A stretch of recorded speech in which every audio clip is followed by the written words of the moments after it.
Don't forget to subscribe to the channel and like this video. Enjoy listening. My girlfriend wants nothing to do with her life and lives off me doing nothing. She wouldn't let me break up with her, so I had to resort to extreme measures to get my way. Plus 5 updates. My girlfriend dropped out of college 2 years ago, and since then she has been a pathetic and disgusting person. I know it sounds horrible, but I literally work 50 to 60 hours a week to support both of us because she is too beautiful to work. Just today I came home at 6 o'clock to find her in bed surrounded by half-eaten takeout boxes, without having showered or brushed her teeth, and the only time she got out of bed was to go to the door and pick up takeout. I had a rough day at work, and seeing this made me lose my temper. I raised my voice, telling her she couldn't live like this, and she became physically aggressive in response. I wanted to break up with her then and there, but she made me feel guilty by telling me she had no one to turn to.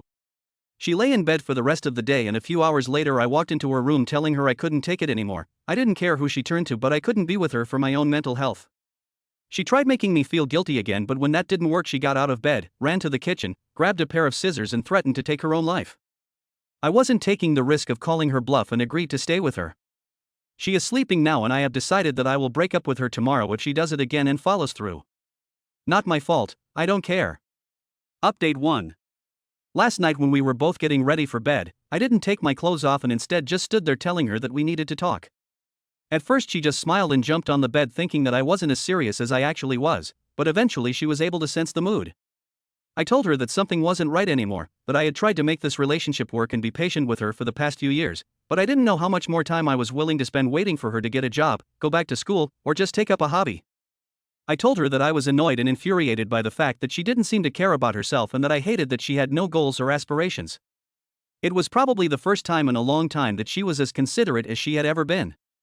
During that conversation, I was incredibly impressed. She agreed with everything I said, even suggesting places to apply, what courses she was starting to be interested in, and even said that I could look her up when she applied online to make sure she wasn't lying. I was in disbelief. In her head, it seemed like I was still willing to make it work, and part of me believed that this would be the last moment she would change, so the next part became even harder for me and for her. I first told her that I didn't love her that much anymore, which slowly but surely led to me saying that I didn't feel anything about the relationship and becoming callous. I was tired and wanted to start over with someone more driven and wanting more out of life. When she realized where I was going with this, she started crying and asked why I didn't tell her sooner. I told her that I was always asking her to cook, go out with me, try new things, or just go back to school, even when I offered to pay for her classes. To which she said that she understood that, but was upset that I didn't tell her that it led to me losing interest in her because from her perspective, it seemed like I still loved her just the same.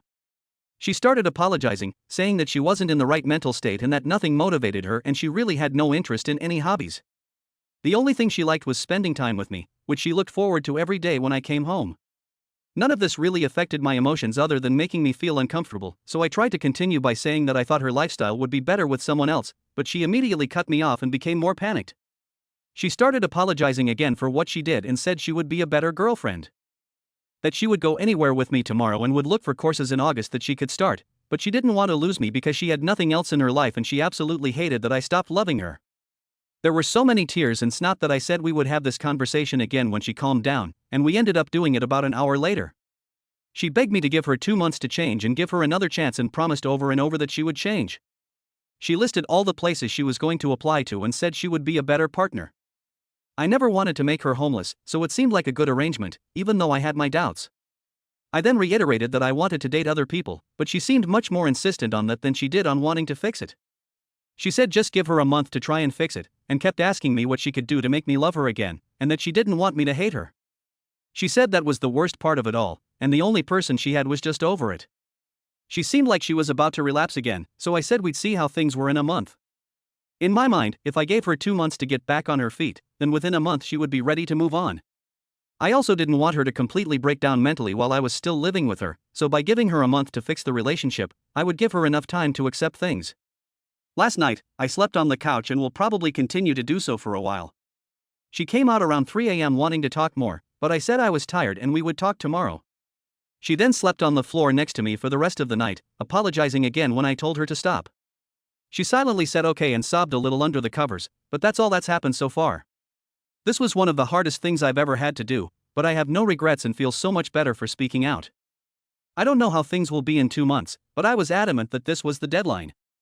Update 2. Last night she said she saw something on TikTok where couples put their phone on the table with a timer and wanted to do something like that so everyone could vent about what was upsetting them.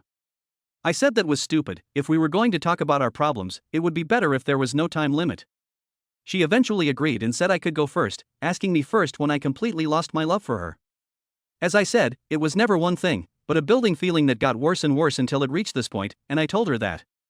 Then she asked when I felt the angriest. I said I would need some time to think, and she said that was okay.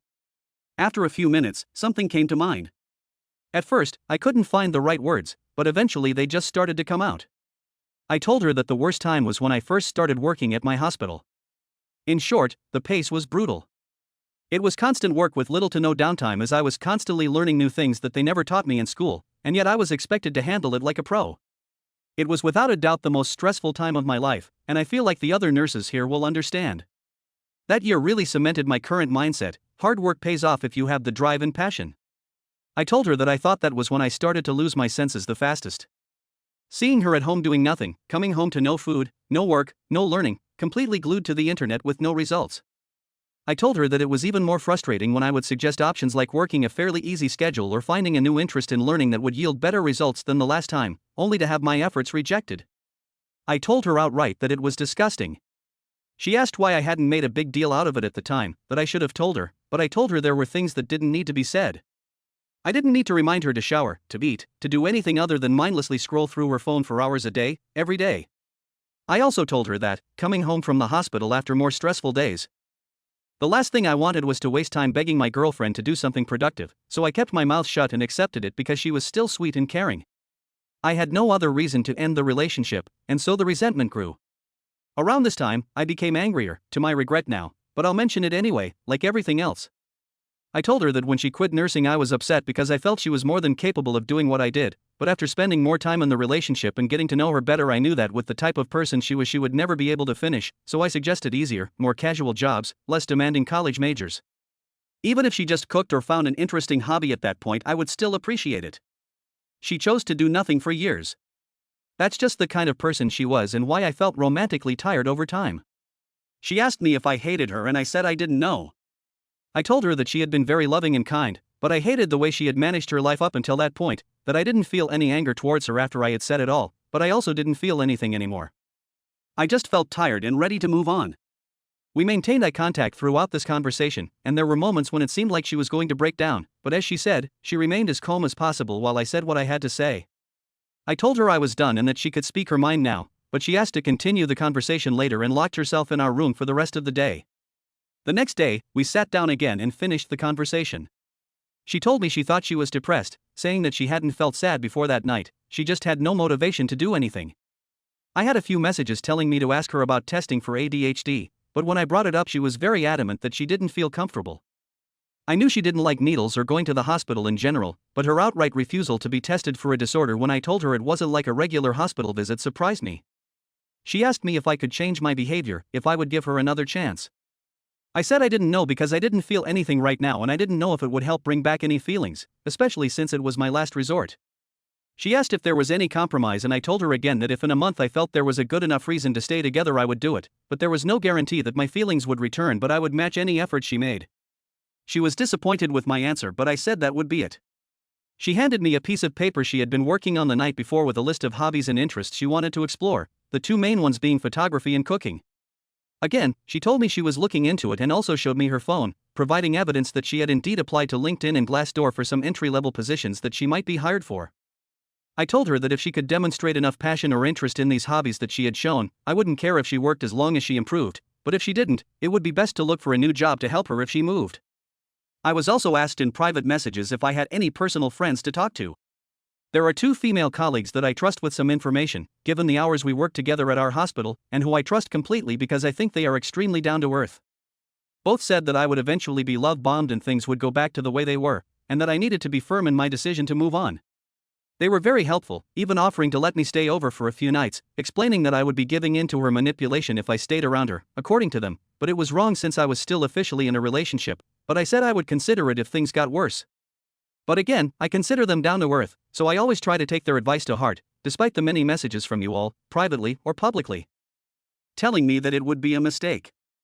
I want to try to give this one last chance, although I feel very closed and wary and still apathetic about our current situation, but many of you have told me that this can change over time with enough work on both sides. I also followed the advice of those who said to give up sex, which was my original intention, by continuing to sleep in the living room, but every day she would sleep on the floor right underneath me, even when I told her I would rather be alone with my thoughts, telling me that this is something she would not accept. Update 3. My girlfriend has been very proactive this past week. It has been a manic surge of energy, where she has tried to get involved in many different things that she thought she might enjoy. I have kept my word, meeting her halfway and trying my best to help her in any way I can. The only real hobby she has, which she mainly pursues, is photography. I mentioned earlier that she had a stash of clothes that she had over the years and sold a few things on Depop to save up enough money for a Canon 250D camera, which she said was a good start. She had done a lot more research into it than I had. I strongly suspect that she stuck to this hobby because it gave her more time to spend with me, as she kept asking me to go out into town to take pictures and test out her camera. Given that I had promised to match her energy and didn't want to be a hypocrite, I did so. Even when I came home from long shifts at the hospital, there was a significant change in her demeanor. However, while she was usually a very loving and affectionate partner, this was heightened to the extreme. During the first week, she would ask me maybe 8 times a day how I was doing, if I was upset, what I wanted to do with the rest of the day, etc., just trying to gauge my mood. When we went out, her public displays of affection were at their highest, too. She wanted to kiss, hold hands, and spend as much of the night as possible, even when I said I had to go to work early the next day. It's hard to put into words what she was doing. I don't know if it was exactly love bombing, but with the energy she was showing, I fully expected a meltdown, and it happened. During the second week, I could only take so much before I needed a break, especially given how I still felt from everything that had happened before. My friends at work are the only other people I interact with, and I told them everything that was going on. They warned me again that I was being love bombed, as they predicted, and that it would only get worse. They asked me what I would do if I was stuck with her for longer than 2 months, and I said my lease was ending soon, so that helped calm me down, as I wouldn't mind moving if things didn't work out. They had plenty of time to warn her. They expressed concern that I was coming to work more tired than usual, and it was showing, but I told them I was feeling fine. Over the weekend they insisted that I go out with them to help lift my spirits, saying that too much time in the apartment was not good for me. I declined the first time they asked, but after they asked me again on the day of the event I agreed and spent most of the day with them, having a great time. It actually helped lift my spirits considerably. Naturally, my girlfriend wondered where I had been all day, but I told her I had been with friends, and although she was disappointed that we couldn't go out together for the day, I promised her that we would spend the entire next day together. I keep getting messages that I should ditch my friends immediately and that they are manipulating me into my decisions, and think what you will, I know they are good people who care about me. They played a big part in me quitting smoking this year, which, while sometimes anxiety-inducing, has helped my health tremendously. There is a different kind of bond you make with the people you work with in our work environment, and I trust my co-workers with my life, so to speak. Update 4. When I said there would be an emotional meltdown, I was right. It was ugly, loud, and could have easily been prevented in part. When I posted my last update, I wasn't in the best mental state. So thinking about the previous week and writing helped calm my nerves. I'm also a little embarrassed to admit that I've started smoking a little again, but it's also helped my mental state tremendously, which has been on the verge of a breakdown lately, and without the help of my friends I had no one to turn to. This breakdown was something I couldn't tell them about because I didn't want them to get involved. There were times when my girlfriend wasn't in the best mood during one of our trips into town. After returning home, she said I was being dismissive and asked if I felt angry or upset with her while trying to communicate better. I said that I was becoming uncomfortable with her constant need for validation and affection because it was constant. With her still sleeping in the living room at night, I had no time to myself at home at all, and after going out so much, I was starting to get physically and emotionally drained. Honestly, I felt physically tired the most, and from what my coworkers and my girlfriend say, it showed on my face more than it actually did. My girlfriend seemed to take it hard and didn't try to talk to me for the rest of the day or the next, but was in a much darker mood. On day 2, it might have been better to apologize or communicate better at that point, as it could have been a time when a lot of this could have been avoided if I had said something, but instead I took the time to take a nap and be alone, something I rarely had the chance to do all week. Then came day 3. A lot happened and a lot was said during that day, and that was when the turning point occurred that caused further problems over the next week. I will try to be as detailed as possible in recalling everything that happened from the beginning of the day to the end. When I woke up, I left without saying goodbye or talking to my girlfriend, as I was almost late. I usually at least check what she is doing before I leave. She has been sleeping in our room for the last few days as her mood has been down.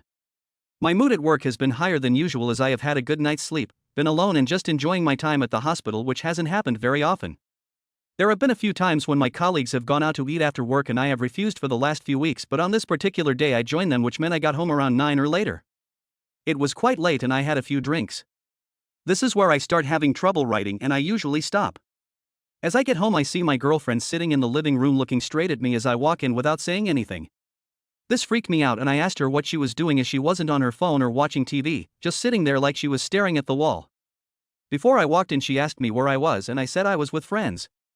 She immediately asked if they were my friends from work.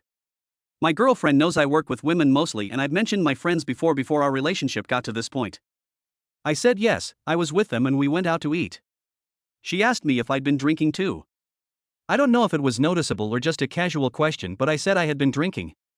There was a period of awkward silence that felt much longer in memory. Eventually she mentioned my due date and if my feelings had changed and asked if they had. It took me a minute to respond as the question caught me off guard, and I told her that I appreciated her efforts but I was still unsure about our future together and couldn't give her a straight answer. She told me again that I had been dismissive during our outings together and that she felt like I wasn't putting in the same effort to make this relationship work. I asked what she meant by that, since I went with her whenever she asked and matched her efforts in finding a hobby whenever she thought of something she liked. I think that was just something she was saying out of need. I think that was when she started to lose her composure as her voice couldn't stay consistent. She asked me if I realized that I didn't smile when we were outside, that I was quiet and rarely talked when we were together. I told her that she already knew how I felt. So for some reason my mixed feelings shouldn't be a surprise, but I also explained again that my silence was simply due to being tired from work, but I don't think she believed me. She said that she was constantly overthinking how I felt now that she knew I had lost my feelings, and didn't know what she could do to get them back. I told her again to just find a passion for something to get out of bed and be active in her life. She says it's been 2 weeks and she's been as active as she can be, to the point where it's stressing her out, but my mood hasn't improved and she wonders if anything will change now that a month is approaching, and then the full breakdown has set in. Through tears and a broken voice, she tells me how much she loves me, how much affection and love she's given me throughout this relationship, only for me to throw it all away because of something as stupid as my conditions, as if it was just an excuse to end things if I ever really loved her. She goes on to say that even though she is upset with me, hurt, and betrayed by who she was, she still loves me and wants to continue our relationship. She says that there will be nothing for her if I leave, no one, no place, no future. Her will to live will be gone and she won't know what to do with herself.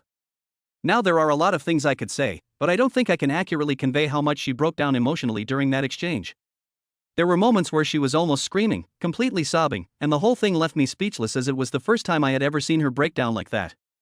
She says again that there is no reason to live if this is the end. It won't matter what job she gets, another month won't be enough, and she knows I won't want to be with her anyway and that she will have nothing after all that has been said.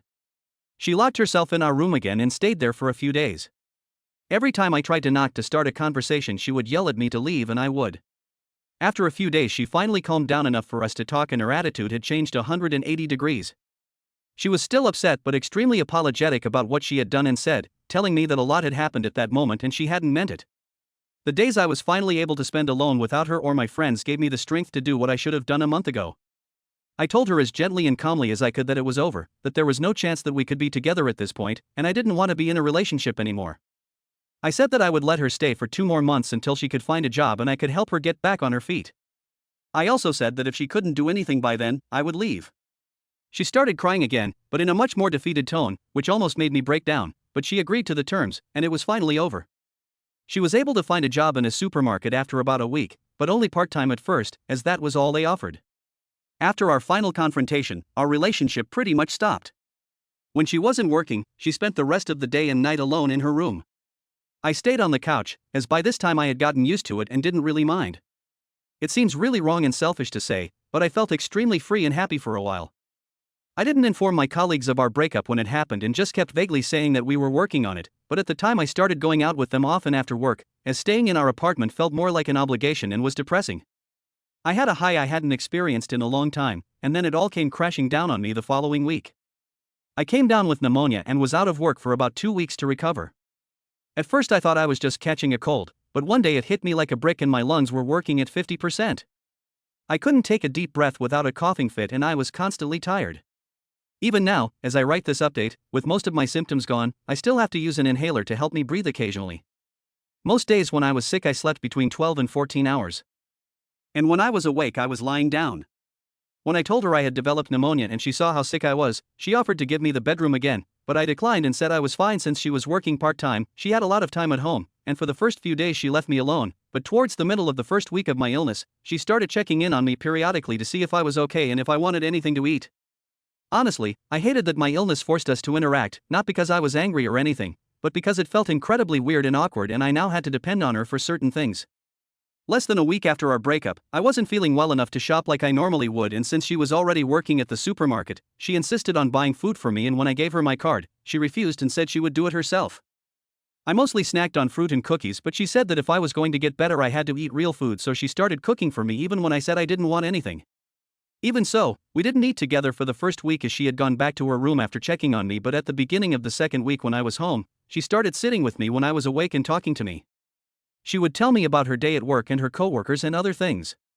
It felt like a lot of it was stuff she wanted to say before but couldn't because it was all still raw, but once she started talking she didn't stop, and honestly I enjoyed listening to her talk about her day because it felt different. It went from talking to us watching TV together at night when I couldn't sleep to talking about our problems that we'd been holding in for a while. It was extremely cathartic and there was no yelling or fighting, just listening. We hadn't talked like that in a long time, not since we were friends and classmates years ago. Around the second week I started feeling really sick and didn't want to talk or do anything, but I couldn't sleep because I was coughing all the time. She didn't go to work that day and stayed with me for a long time. We didn't talk at all, but she made sure I was still eating and drinking water. There's a lot to say about how those 2 weeks made me feel about my situation with her and everything that happened, but I can't put it into words, much less in writing, but I'll just say it was a lot of time to think. Since I've recovered I've tried to make more of an effort to talk to her, but at the same time not try to make it feel forced like it might have felt a month ago. Just casual conversations about random things, how her photos are going, how work is going, if she likes her boss, just whatever. She spent less time in her room and more time in the living room with me when I came home, just talking about my day and work, clients, and colleagues, and in turn I would tell her about my day. Slowly over these weeks, it seems to me that the transition from a relationship to a friendship is becoming more and more obvious, and it feels better and more organic this way, because it has become easier to communicate, even though there is a barrier between us, something that has formed since our last argument, and it is hard to describe exactly what it is, but it is there. The deadline I have set for moving is the end of September, because that is when my lease ends. Update 5. The end of September is fast approaching, and my lease is about to expire. I have decided not to renew it. I needed a fresh start, away from her and the memories of our relationship. I thought about it for weeks, and while I was grateful for the bonding moments we shared during my recovery, I knew I couldn't stay. On the last Saturday of the month, I told her it was time for me to leave. I explained my reasons, trying to keep my tone calm and even. I said I needed to focus on myself and my future, and that living together was no longer an option for me. I saw her expression change as the words sank in. She began to cry, and almost immediately an argument erupted. She accused me of abandoning her and not caring about everything we had been through. She screamed that I was throwing away our love for no reason and she couldn't understand why I was leaving when we were starting to get along better. I tried to respond calmly, but her accusations were hurtful. I told her that I wasn't leaving her but rather taking care of myself. As the argument escalated, she became more and more agitated. I could see the pain and anger in her eyes, and it turned into something scary. In a fit of rage, she lashed out at me. I wasn't expecting it, I was caught off guard, and before I knew it, she had slapped me across the face. I recoiled, shocked and confused by her sudden aggression. Realizing what had just happened, she froze, her expression changing from anger to panic. She began to apologize, but I felt the pain of betrayal. I left the room to collect myself. My heart was racing and I could feel the adrenaline coursing through me. I didn't know what to do next. After a few minutes, I decided to leave the apartment to clear my head. I drove aimlessly, the weight of what had just happened crashing down on me. I eventually ended up at the nearest hospital after calling a friend who insisted on checking me out. I sat in the waiting room, feeling ashamed and confused. I didn't want to make a big deal out of it, but I knew I needed to be seen by a doctor. After a quick checkup, I was confirmed to be physically fine but advised to take some time to think about the emotional impact of what had happened. I stayed there for a few hours, mostly in silence, reflecting on everything that had happened between us. The reality of our situation became clearer. After I checked out, I took a moment to collect my thoughts. I felt a mixture of anger, frustration, and relief. I knew I had to contact her one last time. I sent her a message, telling her I would not sue her. I didn't want to make things worse, but I needed to make my position clear. I told her to stay away from me forever. I reminded her that she had a chance, but she had to use it wisely. I wanted no more contact. I was ready to move on, and I hoped that she could find a way to heal. I hit send and felt a strange sense of calm.